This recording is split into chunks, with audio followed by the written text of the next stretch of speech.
再笑开一点 ，smile。笑一点 ，smile。好，很好。You look handsome, you look so bright, you look so young and energetic. Ladies and gentlemen, distinguished guests, friends of the media, and members of the audience, good afternoon.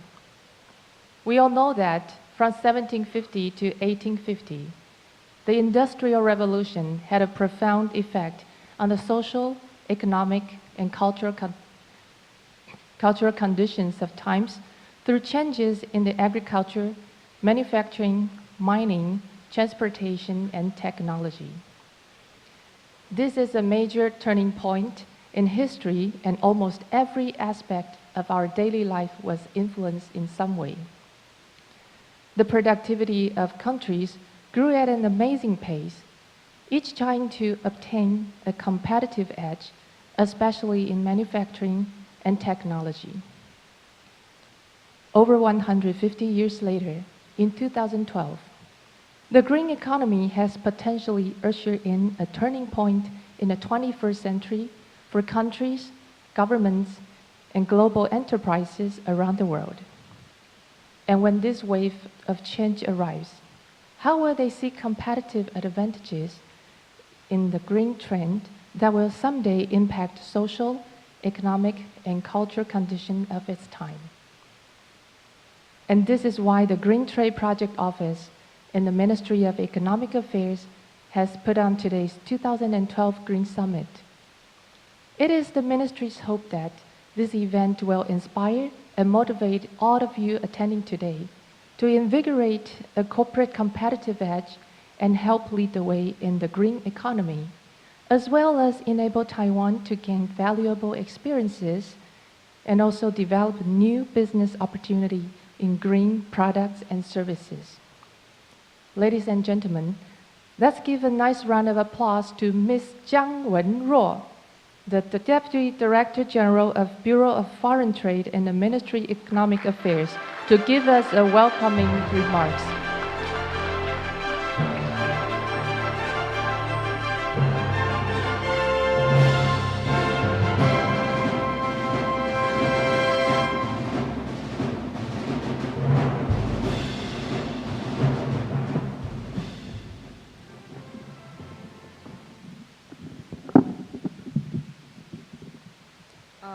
Good afternoon, ladies and gentlemen.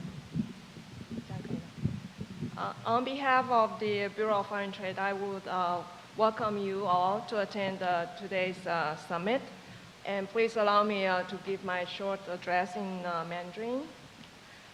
非常的荣幸呢，代表贸易局欢迎各位参与今天的高峰会议。那今天早上在同样的这个场地呢，我们颁发了第2届的绿色典范奖。那我在此呢也恭贺所有得奖的厂商，这些厂商呢都足以担任我们推动绿色贸易的一个标杆。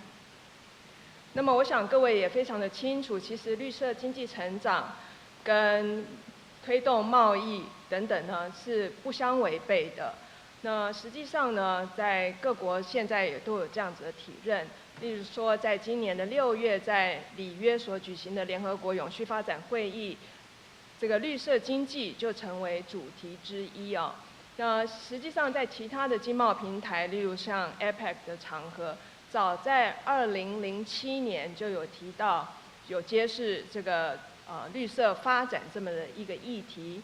在2010年所接触的5大成长策略当中，绿色成长也是这个共同讨论的议题之一。那今年呢，更进一步在 APEC 的会议当中，由各会员体提交了一份包括54项产品的一个清单。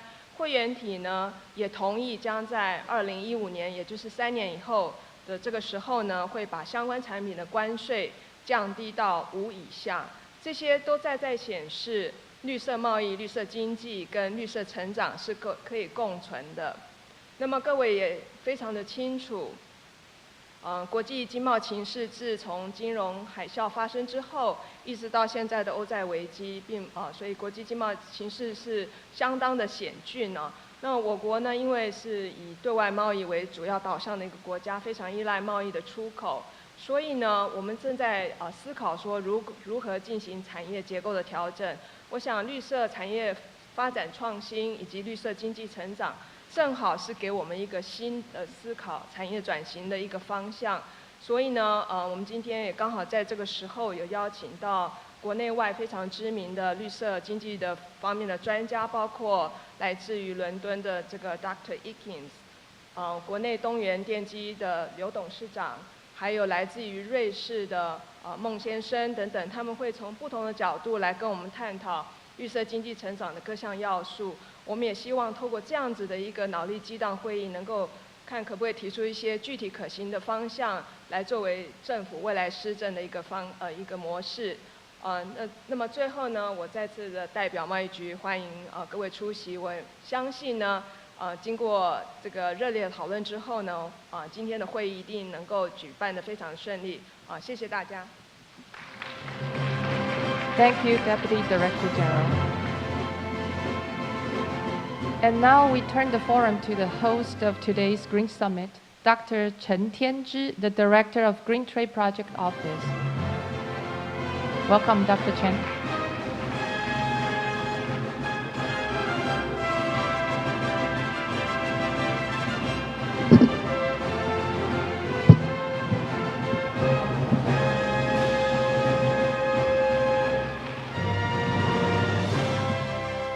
Ladies and gentlemen, on behalf of the Green Trade Office, I'd like to welcome you to this conference. We are very fortunate today to have three very distinguished speakers, two from Europe and one from our local tech company to address these green economy related issues.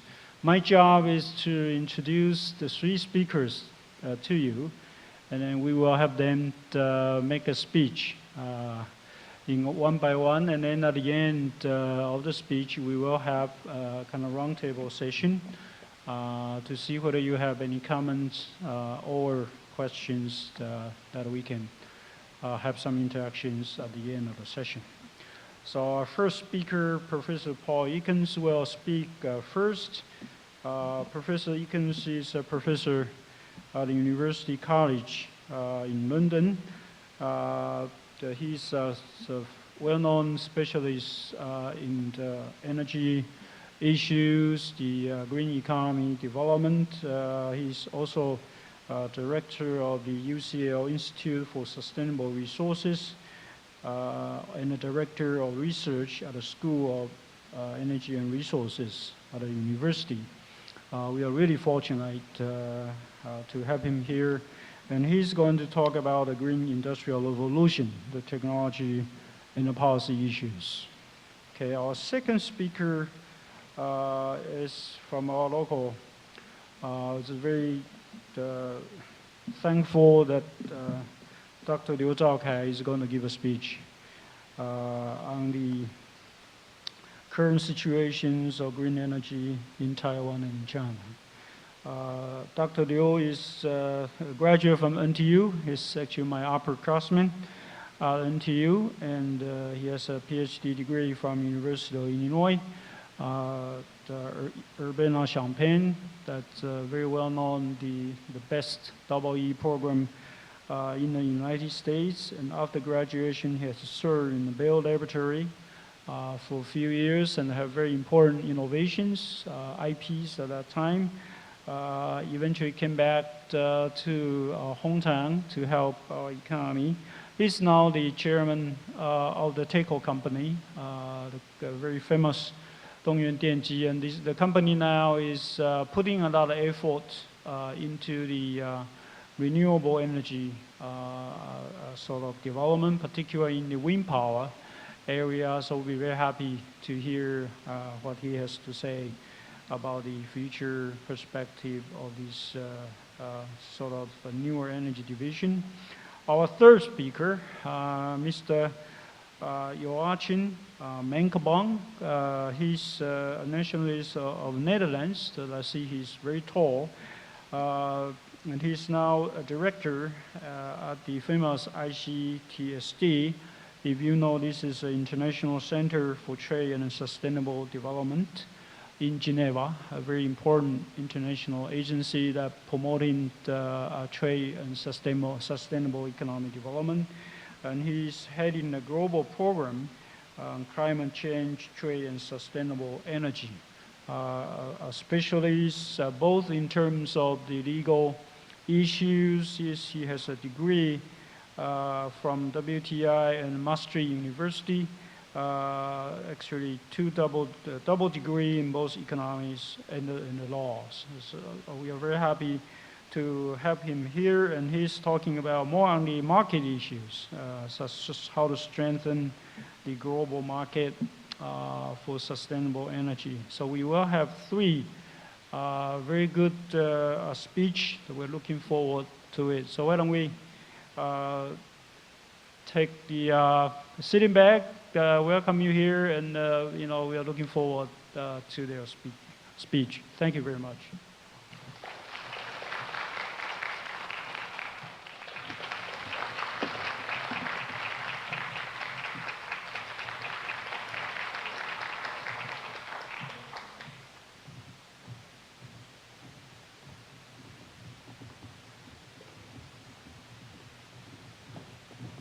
Good afternoon, ladies and gentlemen, and thank you very much indeed for inviting me to your inspiring event, where I've been able to see the many products of Taiwanese innovation in the field of the green economy.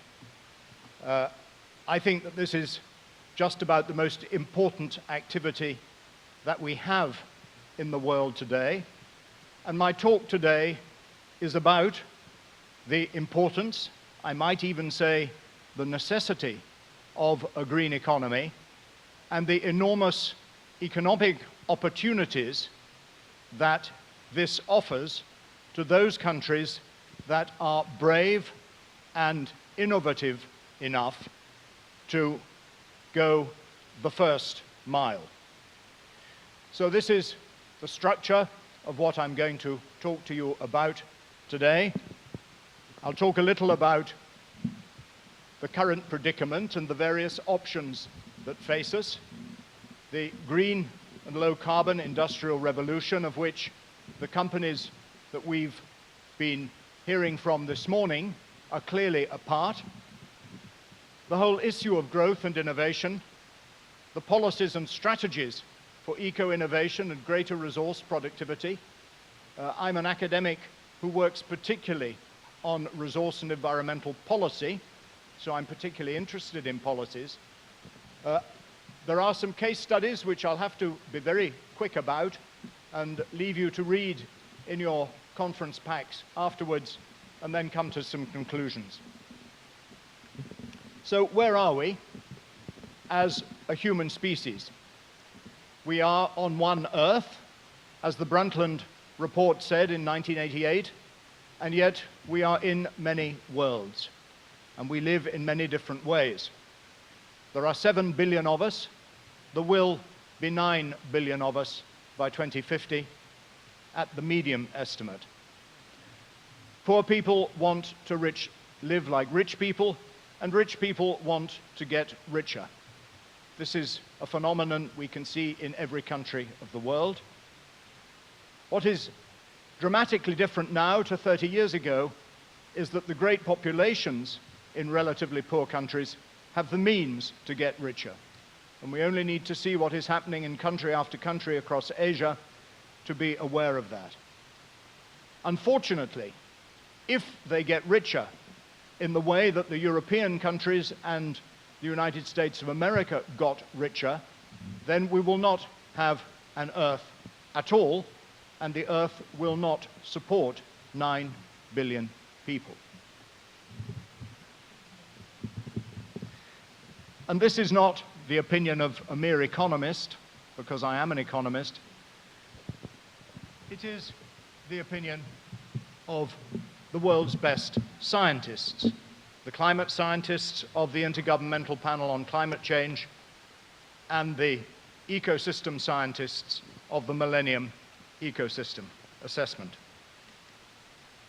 So what could we do when we are faced with these predicaments? Well, we have basically three options. We could do very little, as we are doing now, globally as a human species. And that, of course, does not apply to the people in this room, and that does not apply to the companies that we heard from earlier. But generally, we're doing very little. We can expect global warming of 6 degrees by 2100. We can expect what the chief scientific advisor to the UK government said 3 years ago, a perfect storm of crises of food, water, and energy by 2030. 2030 is not long away. There are many people sitting in this room who will not even be old by the time 2030 comes. So we do not have a lot of time. Of course, it's possible that rich countries might give up the desire for further economic growth, and there is a little movement in some countries in that direction, which I'll touch on very briefly. But the third option that we face, which is really what I'm going to talk about today, is that we can create a new green industrial revolution in all countries in order to bring our economic aspirations in line with what the world can provide. Here are a few news items from recent years about what we can expect if we allow climate stability to be destroyed. I needn't read them all. You will have read your own newspapers about the floods in Thailand, the fires in Russia, the drought in the US that even now is likely to cause extreme volatility in food prices over the next few months. And all this is happening with less than 1 degrees average global warming. I ask you to imagine what it might be like if we had 6 degrees of global warming. There was a play in London recently which was a one-man show by a professor of computer science at Cambridge University who was so worried about what the science was telling him that he put on a play called 10 Million. It was a sellout, had very good reviews, and his stark conclusion was that billions will starve. That is not a world particularly I want to look forward to.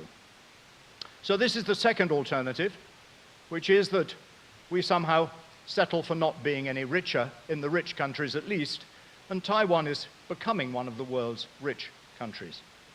Well, there are many people in the middle classes in Europe and some in the United States who think that this is quite attractive and possible, but politically I regard it as totally unrealistic at the moment, and as we've seen with the fiscal crisis, when the economy does not grow, we get enormous problems of economic stability, of macroeconomic management, and funding public services. So I want to move on from that to my real topic for today, which is the green industrial revolution. We need to harness the forces of capitalism and innovation to set off a green race. And many of the companies we heard this morning are already doing that. We need to achieve a factor 10 improvement by 2050 across a very wide range of environmental and resource issues. The good news is that for many local environmental issues, we have already done this. And I will show you a slide, next slide, which gives you some evidence of that. But we have not yet done it for greenhouse gas emissions, and we need to do this. The low-carbon energy transition is the green revolution's single greatest priority. So here is the slide of the numbers. You can see the GDP figures on this column here. You can see that all those countries, their GDP from 1990 grew quite substantially. But a wide variety of their emissions not only grew less fast than GDP, which would be relative decoupling, they actually fell in absolute terms. And some of them, if you look at the SO2 figures, for Germany, for example, the SO2 emissions fell by about 90%. And these are the sorts of falls in greenhouse gas emissions which we need to see in these countries, and perhaps also in Taiwan, by 2050. Of course, not all emissions fell like that, and you can see that the CO2 emissions in that column actually kept on growing over this period in many of the countries that I've shown. But all of those countries had economic growth, and we need to ask the question, where does economic growth come from in our societies? Economic growth is not an automatic happening in societies. In fact, for most of human history, as the first speaker said, before the Industrial Revolution, we didn't really have economic growth at all. Economic growth comes quite simply from applied knowledge and innovation. Knowledge and innovation that turns non-resources into resources, that turns sand into semiconductors and information and communication technologies, and that finds better ways of doing things, so that instead of putting materials into holes in the ground, we find ways of recycling. And everything I've learned on my trip to Taiwan this time has shown me that Taiwan excels at both those sorts of innovation. Your recycling rate is now as good as anything we see in Europe, and your ICT industry is, as everybody knows, among the best in the world. And there is plenty of investment and innovation going on globally. There's no shortage of renewable energy if we knew how to harness it effectively, and there's no shortage of materials if we knew how to manipulate and use them. And your ITRI Industrial Technology and Research Institute, which I visited last time I came here, I can tell you is at the forefront globally of efforts to develop the technologies that we will need in order to make better use of renewable energy and find new ways of using materials that currently do not count as resources. But for economic growth to be sustained in a world of 9 billion people, it has to be different from the past. It must not undermine the essential ecosystem goods and services on which humans and human economies depend. That is our natural capital, which too long has been left out of the production functions of economists' equations. And this provides the rationale and the motivation for what we are now calling eco-innovation and green growth. Eco-innovation is a very simple concept which can be illustrated diagrammatically. It's the kind of innovation which we have in the top right-hand corner of that diagram, which enables economic growth on the one hand, which is on the vertical axis, and improved environmental performance at the same time. So it's the dark green area on that diagram. We know that these technologies exist. This will be a picture that many of you will already know. It comes from Robert Sokolow at Princeton University, where he identified a number of technologies which were either nearly cost-effective or soon would become so, which he said could save 1 billion tons of carbon emissions between 2004 and 2054 over that 5-decade period. The technologies are there, but they still need to be developed to be cost-effective, and they still need to be deployed at scale. And at scale in the world today means very, very large sums of money and very, very large deployments of stuff. So whether we're talking about more efficient vehicles, or whether we're talking about nuclear power, or whether we're talking about substituting gas for coal, or developing carbon capture and storage at a commercial level, or wind power or solar PV, whatever we're talking about in this field, we're talking big numbers if these technologies are going to make a difference. And where we talk big numbers, we have large global markets. And where we have large global markets, we have enormous industrial opportunities.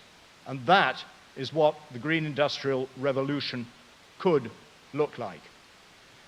But it won't happen by itself. And I've been involved in a number of research projects at the European Union level where we've been asking, well, what causes eco-innovation as opposed to just innovation? And there are lots of potential causes which I can't go into in detail, but I want to focus now on the bottom of those causes, the environmental policy framework. Because without environmental policy, markets will not recognize the value of eco-innovation and green growth. Because, and this is an economic insight that dates back to Arthur Pigou in the 1930s, markets are blind to many, many environmental issues, and in ignoring those issues, we create externalities, which Lord Stern in the Stern Review called the greatest market failure that the world has ever seen. So we need environmental policy to correct that market failure. Now, I'm not going to give a detailed lecture on the various kinds of instruments that we can have in environmental policy, partly because many of you don't need to know that, and partly because many of you already know that. We had an extremely informative, for me, session at the Taiwan Environmental Protection Authority yesterday, where it's quite clear that your environmental policy over the last 20 years has been both very sophisticated and very effective. So you have used market-based instruments, you've used regulatory instruments, you've used voluntary self-regulation, sometimes called negotiated agreements, you've used to great effect information and education-based instruments through your Green Trade Project Office. You have, of course, supported research, development, and innovation, and you've managed to put all these instruments together. The one thing that emerges when you talk to people who have to do this is, firstly, that it's complicated, second, that it's intellectually difficult, and thirdly, that it's politically difficult in order to get agreement across the many different stakeholders and communities in our societies. This was what the Stern Review said we needed to do for climate change policy, and there are basically three kinds of policy instruments that we need. We have to price carbon, either through a carbon tax or through an emissions trading scheme. And I know that you here in Taiwan are thinking about both those things. We have to have technology policy and support technology, low carbon technology. And I know again in Taiwan that you're already doing that to a large extent. And we have to promote behavior change. The kinds of lifestyles which we have seen in the glossy American and European TV movies where people are wasteful and materialistic and only consumer-oriented, those kinds of lifestyles cannot continue if we want a habitable world of 9 billion people. And we need to apply these insights from the Stern Review across all the other areas of environmental challenge, the areas of water, of ecosystems, of biodiversity, and of course, land use and food. But in a market economy, and if I've learned one thing as an economist, it is this: in a market economy, pricing is the key to resource efficiency. If we do not price carbon, then our economy will not and cannot use carbon efficiently. It will use too much of it. The benefits of resource efficiency or resource productivity are very great. In the UK, a study has shown that there are resource productivity improvements with a payback of less than a year, but of about 23 billion. So this is 2% of GDP. And if, therefore, we were able, through environmental policy, to realize those resource efficiency improvements, our economic growth would increase by 2% for that year. And the wonderful thing about resource efficiency is that once you've discovered one possible crop of environmental and resource productivity improvements, suddenly the technology and innovation that has enabled that will take you to the next step, and you can become more resource efficient again. Innovation, which is the key to economic growth, as I've already said. Increased resource security. The world is a very different place now to what it was 30 or 40 years ago when we first had the publication called The Limits to Growth. And it is now quite clear that a whole range of natural resources may not run out in physical terms, but will be subject to rising and volatile prices. And resource importing economies like Taiwan, like the UK increasingly, economies like that do not like high and rising commodity prices. If you listen to the banker Jeremy Grantham, who's funded climate change institutes in the United Kingdom, having made a lot of money from hedge funds in the US, he says that we have now reached a turning point where after more than 100 years of commodity prices falling in the trend, they have turned, and that we can expect commodity prices to go on rising. But more important than that, they will be volatile. And that introduces great economic uncertainty and vulnerability for resource importing countries like ours. And then, of course, we will get the environmental improvements. This was a program which I was involved with. I was actually chairman of it in the UK for a number of years. It received £28 million of public money, so it was an investment by the government in something called industrial symbiosis, which is basically companies getting together so that one company uses another company's byproducts or waste products or whatever you call them. And through an intelligent program of industrial symbiosis, we were able to achieve the kind of environmental improvements at the sort of costs that you can see on that figure. We were able to reduce carbon emissions by 36 pence, not 36 pounds, 0.36 pounds, so that's 36 pence per tonne of carbon. Offshore wind costs about 300 pounds per tonne of carbon dioxide. So you can see that we were something like 2 orders of magnitude more efficient in these resource productivity improvements with regard to carbon emissions than investing in offshore wind. I'm not saying we shouldn't invest in offshore wind because we need renewable energy and we have lots of offshore wind, but it obviously makes sense to increase resource productivity first.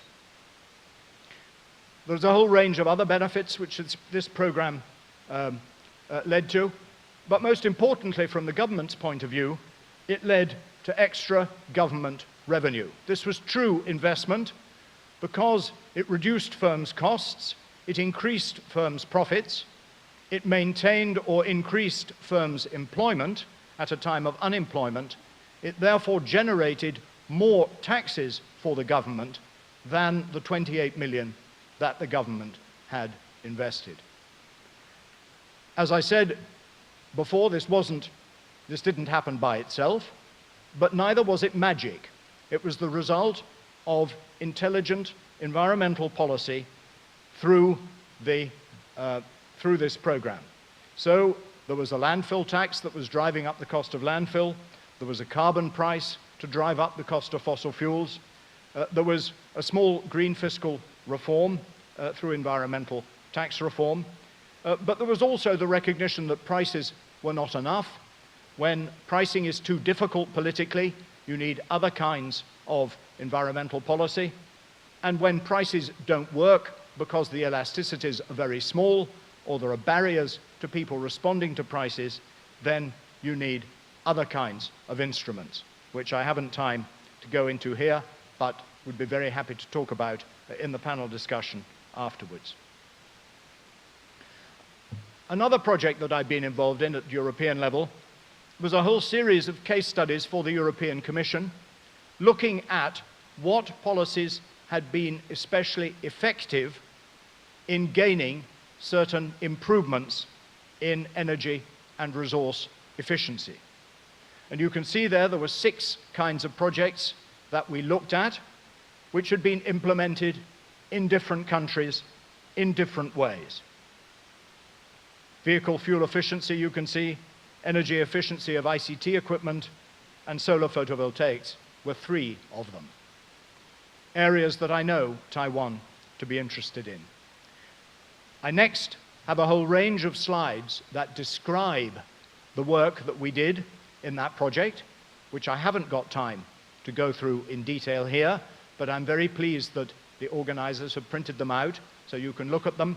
And you can see that at the top of that page, there is a detailed reference of a chapter in a book which we wrote about that, and a study we did for the OECD, which also went into some detail about those case studies if you want to pursue them further. So forgive me if I jump through these until I come to the conclusions. So these were the 6 case studies, and across the top we have the different kinds of environmental policy instruments that were applied. There were market-based instruments, the command and control instruments or regulation. There were a few voluntary agreements, and there were a few information-based instruments. And they were not all equally successful, and you can see in the table that I've rated the ones that were good, medium, or poor. And these were our conclusions from those case studies. The good news is that many different kinds of instruments can be effective. And from the table, you will have noticed that market-based instruments and regulatory instruments were the most effective, and voluntary approaches tended to be the least effective. That's a pity, because business and industry tends to like voluntary approaches more than the other kinds of policies, but perhaps that is precisely because they are less effective and they put less pressure on industry to change the way it's operating. More important than the type of instrument was the stringency, the strength with which the instrument was applied. Public procurement, when it was mandatory, as in the Japanese case, proved to be especially effective, and the Japanese Top Runner program was easily the most effective policy instrument we found on improving the energy efficiency of appliances. With this very strong conclusion, we invited the European Commission to recommend to its member states that they adopted mandatory public procurement, but I'm sorry to say that the European member states were not yet ready for that kind of strong approach to environmental policy, which is a great pity, because it means that their products and their economies will be less efficient and less productive than they might have been. And that, of course, is a great opportunity for economies like Japan and, I believe, Taiwan, which also has a very effective green public procurement program.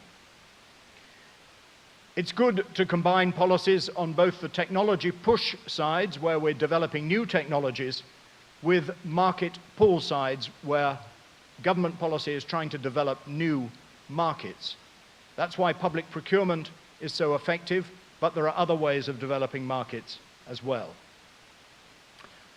Rather surprisingly, having looked at all these policies across OECD countries, we came up with that last bullet point, that you cannot make a general statement about the kind of policy instrument that is best suited to support the development and diffusion of environmental technology.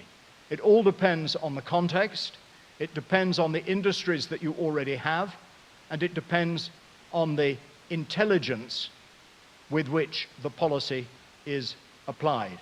So these were quite strong conclusions out of this case study.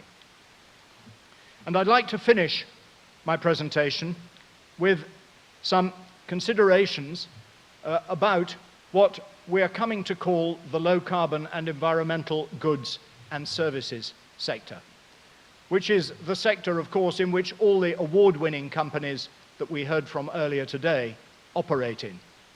It's not a true industrial sector in the way that national statistics are compiled, which is why national statistics very often don't give a very good representation of the importance of this sector. But you can divide it into three parts: the environmental part, the renewable energy part, and the low carbon part. And all these parts have a lot of activities in them which are increasingly important in economies like ours.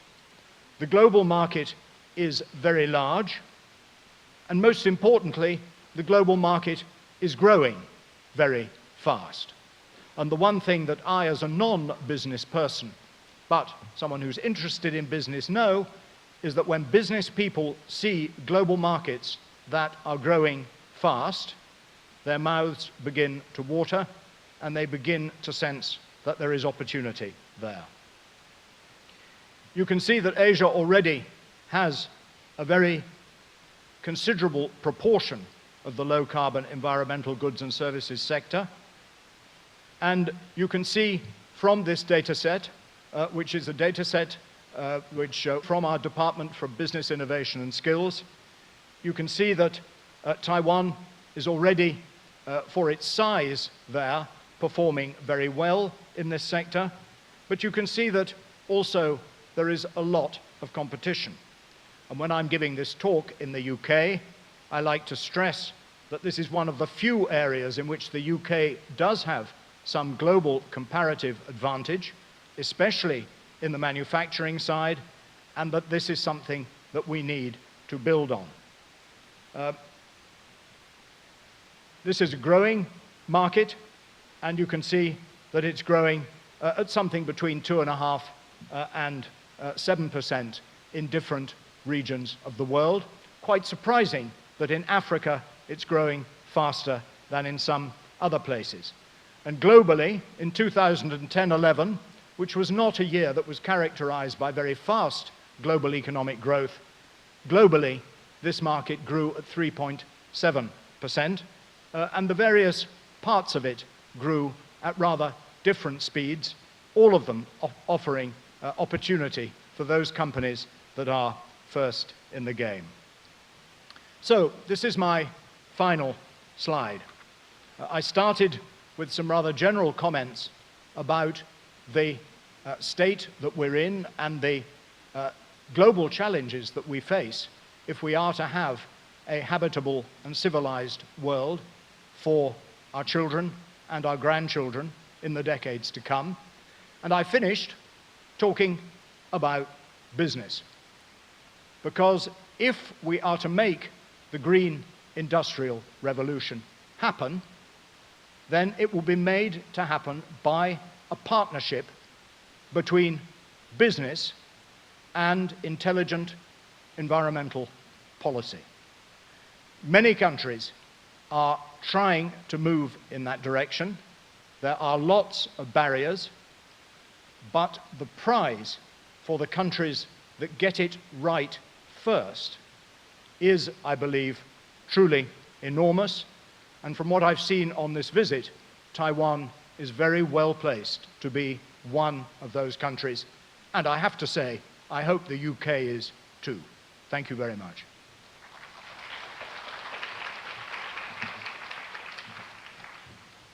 Thank you very much. Good afternoon, ladies and gentlemen. Today I'm going to spend a few minutes to talk about the current situation, the green energy deployment, development in Taiwan and also in China. Okay, first let me report green energy in Taiwan from an industry point of view. Well, the green energy has been identified by government as one of the 6 emerging industries. Photovoltaic and the wind are the green energy leading choices. But in Taiwan, PV is more prioritized. This is because naturally, Taiwan is very strong in semiconductor manufacturing and related industry. So PV is quite close to semiconductor. As a result, PV is more prioritized. But still, PV and wind are 2 leading choices for the renewable energy. Okay, in 2009, our government passed the law for this compulsory grid connectivity to the state-owned Thai power grid. In other words, if you are independent power provider, and if you pass some of the specifications, then the power you generated will be allowed to connect to the Thai power grid. And Thai power are obligated to allow you to do so. We also have a subsidy mechanism. This is interesting. So let me report.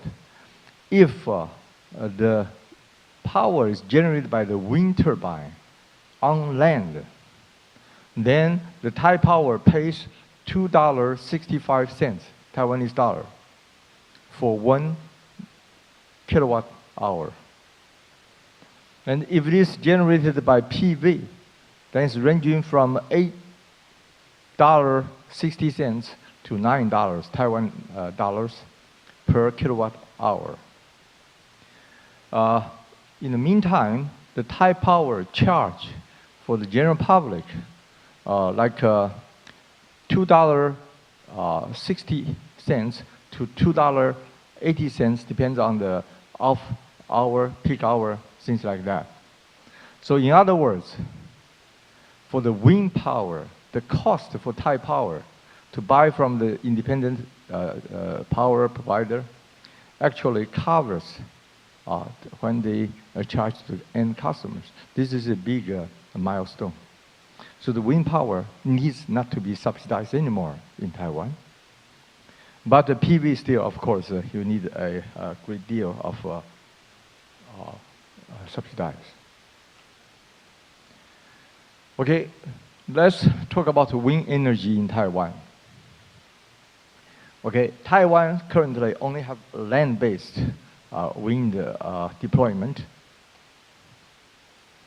And the local industry, there's one company is building 2 megawatt synchronous PMG. Synchronous PMG is a synchronous permanent magnet generator. This is a very high-tech product, has a 5% more efficiency than all the other existing turbines. Have others advantage, like since it's being a permanent magnet, but the amount of a permanent magnet material used in this design is only 1/10 or 10% of the use for the direct drive PM machine. Okay, the offshore, which is a very important development. Taiwan Strait has the best wind resource in the world.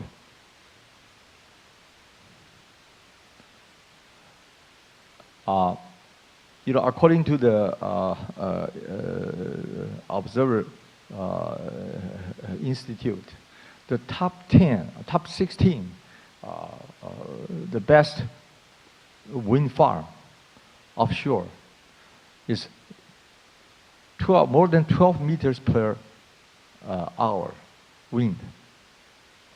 This is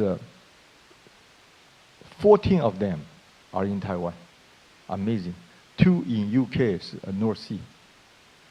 So Taiwan does have the best wind resources in the world.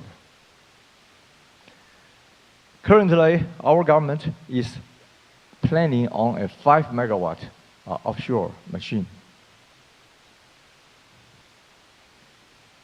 Of course, we are also planning and actually is developing a high temperature superconductor cabling. Everybody knows that the importance of being offshore. Offshore is very expensive in installation, so the size, the weight of the turbine is of a major importance. And if you use the high temperature superconductor for cabling, then the size can be reduced by maybe 25%, and the weight maybe 30%. So this is crucial.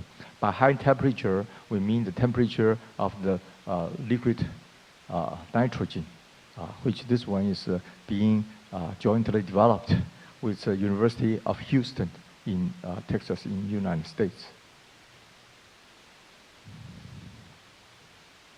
Okay, about the offshore wind energy plants. Our government have a very, I would say, modest plan. By 2015, 5 megawatts turbine will be erected in some of the best offshore wind farms. By 2020, 600 megawatts. By 2030, 3 gigawatts. Okay, by that time, you know, we have 3 operational nuclear generators, power plants, and the number 1, number 2 will be decommissioned by that time. So the gap is around 7 gigawatts. So after 7 gigawatts, 3 gigawatts will be replaced by the offshore. The other 3 or more will be replaced by PV. That's the current government plan. Okay, but although we have the best wind farm in the street, Taiwan street, but we also have typhoon problem. So jointly with Chinese manufacturers, we are developing a typhoon solution. So the wind turbine installed in the near shore, but it can resist the typhoon. Of course, when typhoon comes, everything stops, but you need to have the strength or other things to resist the typhoon. So those are very unique specifications, but also it creates a unique business opportunities. It was estimated that in the Taiwan Strait, on both sides of the Taiwan Strait, China coast and the Taiwan coast, there will be like 7,005 megawatts of wind turbine opportunities. It's astronomical, it's huge market opportunities. So this standards is now under developing together with mainland China, because they also have typhoon problems as well. Okay, now let me report on the PV, photovoltaic industry in Taiwan. As I said, Taiwan is a very strong powerhouse, in fact, in the semiconductor industry in the world. We have complete coverage for the industry. It's actually a natural evolution from the semiconductor industry. The industry chain includes the raw silicon, the ingot, the wafer, solar cells, of course, modules. We do system integration. We also do system planning and applications. So overall, the industrial chain is complete for the PV. And there are more than 160 companies in Taiwan. And every company was doing extremely well in the past couple of years until this year. And the capacity of Taiwan, all those companies, for the silicon, we have 6.3 gigawatt. And for solar cells, 11 gigawatt. And also for the modules, 6 gigawatt. So you can see Taiwan is a small country, cannot use all this capacity. So most, I would say 90%, even more, as exporting. So export-oriented business, and it's an OEM-oriented industry. Okay, the dark side of the PV after maybe 10 years, now we run into bottlenecks. The dark side, I guess in the past few years, the wild, without any planning, the wild capacity expansion, and leads to the serious price erosion, especially after the European major countries, they stop or they relax the subsidy for the solar, the PV. And then the export drops like a falling stone. Right now in China, a couple of the very famous star companies of PV is facing bankrupt, in fact. And this is all OEM, and you have no control of the market. So if your buyer, the brand buyer stops, then everything stops. So just like that. And we'd have to say that in the past few years, the Taiwan stock market manipulates and leverage unreasonably on the stock price. So the expansion, the capacity, the volume, the sales volume, the bottom line, top line, everything is not for real. So this is the situation. I think this is what I said, the dark side of Taiwan. Actually, it's ditto in the mainland China as well. But we do have bright side. Remember I said that PV is a evolution industry from semiconductor, and Taiwan is a bona fide semiconductor powerhouse, not only in manufacturing, but also in design. So our companies do have technologies in this area. So now we are talking about high and super high conversion. So the cost for a PV generated power is the conversion rate. And right now they talk about 10%, 12%.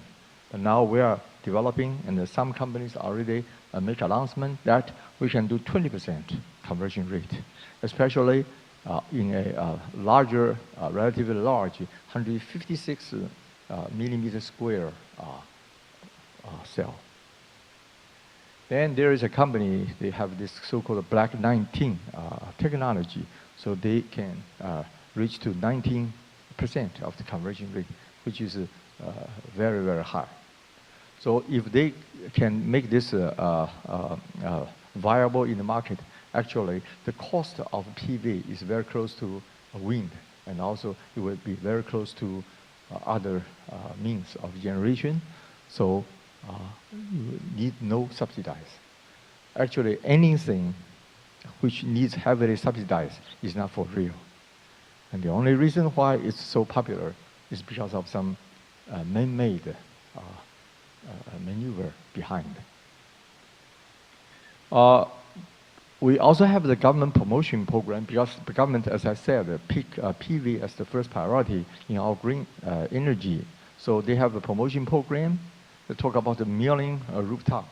Because Taiwan is too small, there's no land, and we don't know what is the effect, environmental effect, if you put all the cells on the land.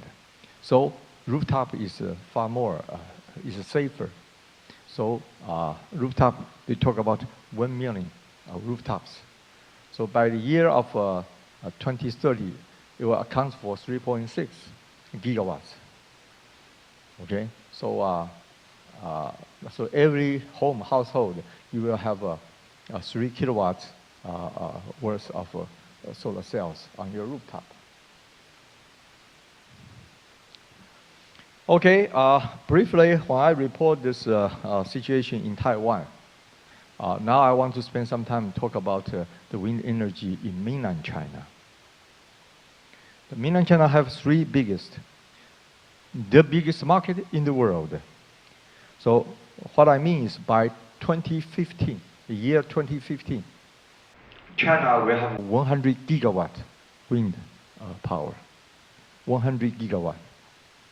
By year 2020, it will be 200 gigawatt generated by wind.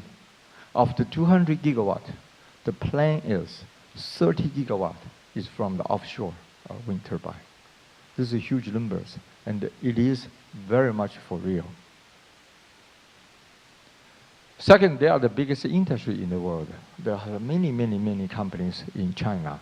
They buy a design or they acquire a company or design house from Europe, especially in Germany, in Holland, in those strong house in the wind energy. And they just use the printing and they just build a turbine out of it. And the capacity of the local wind companies are 30 gigawatt every year. But the biggest growth in China's history, that's in maybe 2010, is only 18 gigawatts. Although this is a huge number. Remember, we are talking about even we shut down our nuclear power in Taiwan. 2 of the nuclear power plants, our gap is only 7 gigawatts. But every year they are building a wind generator for 18 gigawatts. But even it's 18 gigawatts, the capacity is 30. So there's almost 40% overcapacity. And they have the biggest installation base in the world. Last year, their installed base, and I'm talking about the connect installed base. Because in China, many turbines not connected to the grid for some reason. But we only calculate the connected power, which is 52.8 gigawatt. This is the first time it overtook United States. We become the #1 installed base in the world. So with the 3 biggest market, biggest industry, biggest installation base. So China right now, as far as wind energy is concerned, it's a non-disputed #1 in this world. But they have a huge problems as well. Because of all this thing, they just keep on building, so very unreasonable price competition. The price right now in China is very strange. You don't talk about the efficiency. They said, how many kilowatt, how much money? So right now it's 1 kilowatt is $550 US. Okay, so this is very low. And actually so low, it drives out all the European powerhouse. Like used to be #1 in the world, this Vestas from Denmark.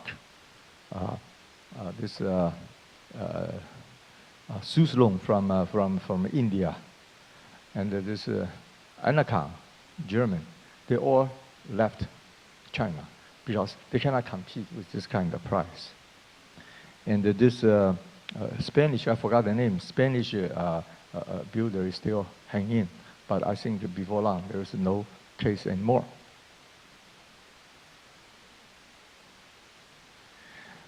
They are very weak and very weak availability. So all their this machine connected to the grid, but the availability is very low because of the poor quality. And a very low percentage of grid connectivity. Okay, this is very strange. So why they built a wind turbine without getting connected? The reason is because a lot of power companies, they still would like to build coal or it's natural gas generators. But they are not allowed unless you invest in clean energy. So this is a quota. But this is a very weak idea. So you can invest into a wind turbine without getting connected. They still count you for the quota. So a lot of companies build very cheap. They don't care availability or reliability. As long as they just erect one wind machine, they trade for the quota for building a coal CO2 generator. So this is a very strange situation. So the connectivity now, according to their official record, is less than 70%. So I would say even less. But let's say 70%. That means 30% of the wind generators, wind turbines, are not even connected.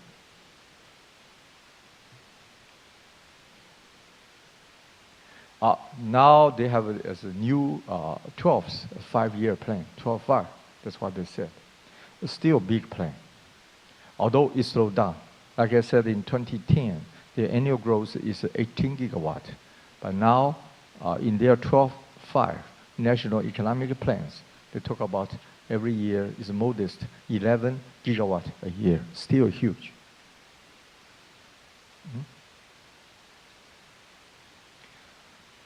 Okay, but because of all those companies, they are building out those things which is very poor quality. So their government says a big scale clean house. Okay, in this year's wind generation, wind power, or renewable power conference in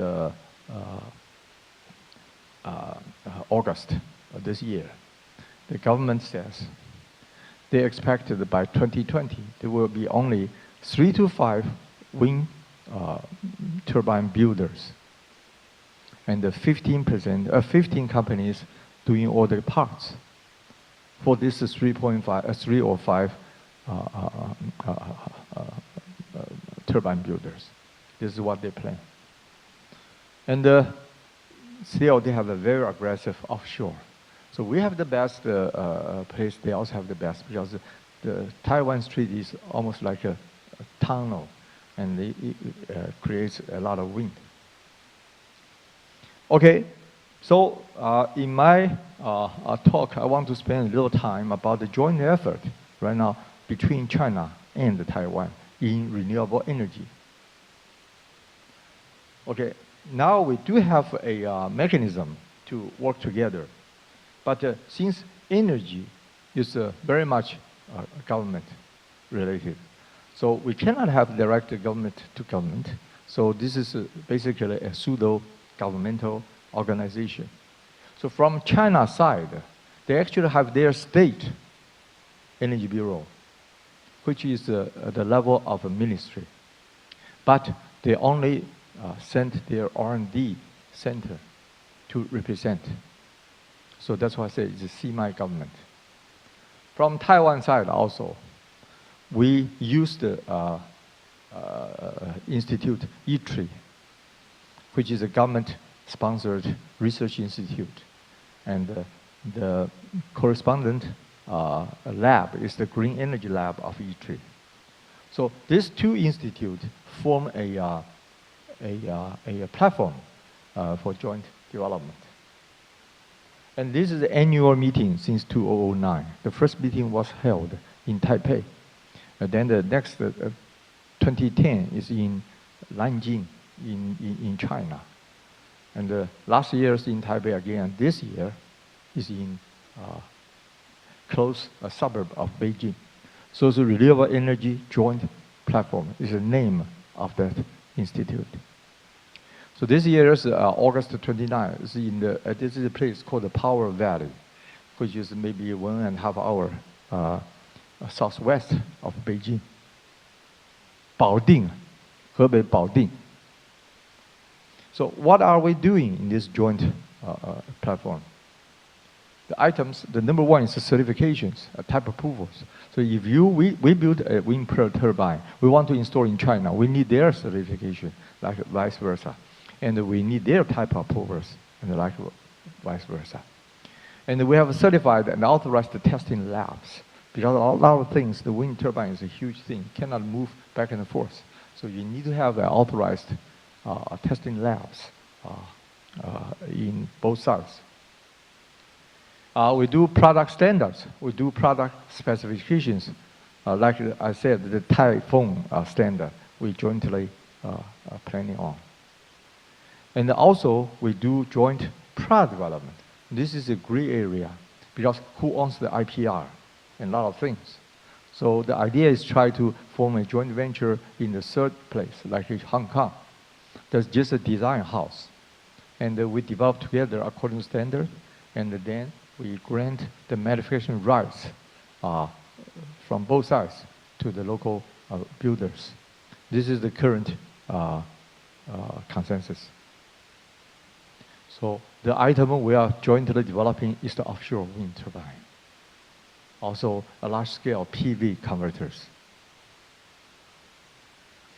Okay, after I give you a report on the current situation in Taiwan, also in China, Let me point out, this is a very, although Professor Ekins talked about Taiwan has a good plan and advanced thinking, yeah, I would agree, except that's only on paper.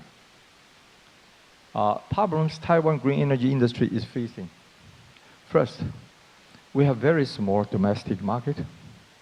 Second, I think our green energy environment is not friendly. Reason being, we have a lot of environmental protections. Although you talk about this wind energy is green energy, no way. So the offshore, no way, because they have this Taiwan Strait have a very scarce species. This is called the white dolphin. And I was told there are only maybe less than 90 white dolphins in the world right now. They are all in here. So you cannot touch them. You cannot build any offshore. And inland, you need to have talk about 6 chops. You need to have 6 chops in order to start build. And the 6 chop is from 6 different government agencies. And divided politics. This I don't want to elaborate. And Thai Power, which is the state-owned and this monopolized power company, basically, they are not in favor of renewables for obvious reason. For the same reason, every incumbent power company in the world. Although we have a very good offshore wind resource, we have a very lukewarm state policy. And the industry not willing to commit without any initiatives. Because like the 5 megawatts, when you build a prototype, it's like $50 million US, just a rough estimate. So this is the current situation right now. So for anybody who is in Taiwan doing the green energy seriously about the industry, is by far the go-to market is still mainland China. So the joint platform are getting more and more important as time goes by. Okay, here is a wind. This is according to a UK consultant company called the 4C Offshore. It says,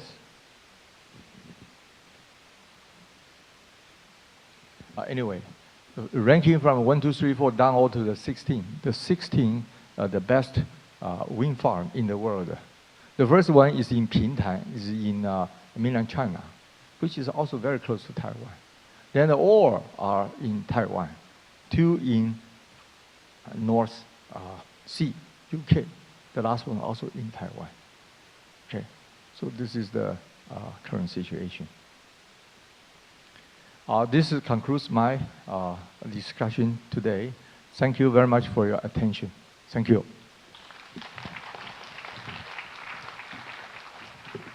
Thank you, Dr. Liu. And this concludes the first 2 sessions of our program. I would like to remind you there is a common sheet in the packet of the materials that you received earlier. If you have any questions that you want to ask any of our panelists, or you have some comments you want to share with the audience, please fill them out and hand it to our staff outside before the panel discussion, so we can quickly organize them and have the appropriate person answer or comment. And please help yourself to some refreshment outside in the hallway. And our next session will begin in 20 minutes. And just a reminder, no eating or drinking inside this ballroom, okay? Thank you.